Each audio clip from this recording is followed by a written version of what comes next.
The feeling of absence is not proof of God's absence. We can't go by feelings. How many of you know that sometimes your feelings lie to you? Or they're real, they're truth, but if you give in to your feelings, it'll lead you down a wrong path. One of the things that I often jump back into is this modern phrase that everyone uses. And if you use it, I'm not trying to hit you over the head with this.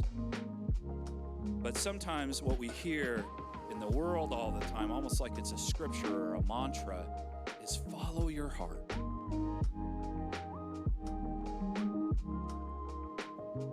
And whenever I hear that, I'm like, do you guys know my heart?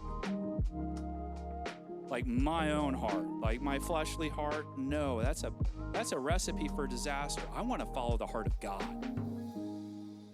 Because if I follow my own desires and if I'm just trying to do things that please me and I'm just going by my gut feelings all the time, I am going to be a mess to everyone around me, and I'm not going to be helpful to anyone, and I'm going to destroy the relationships around me, and everyone's going to know that I'm right and they're all wrong. But it's not helpful. No, it says in Scripture that the heart is desperately wicked above all things. But I think there's a difference, because once your heart is transformed, you're not in that any longer. Create in me a clean heart, O God, and renew a right spirit within me. It's on the wall over there. Thank you, Todd. Perfect, right? So I don't want my fleshly heart. I don't want to run by my feelings. Instead, I want my life to be dictated by faith. I want to be risen, new, revived through Jesus Christ.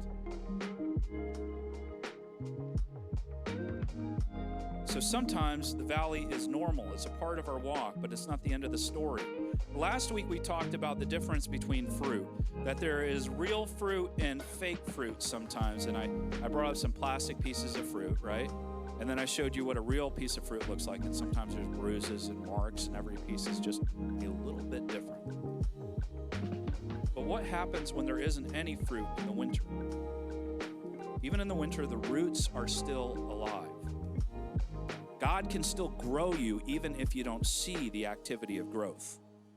God can still grow you even if you don't feel like you're growing.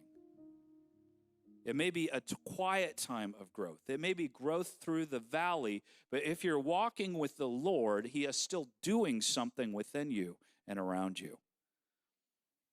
Just because you don't feel growth doesn't mean it isn't happening. And just because you don't see fruit doesn't mean the roots aren't growing deeper. Winter is not always death, but often it is preparation for something new.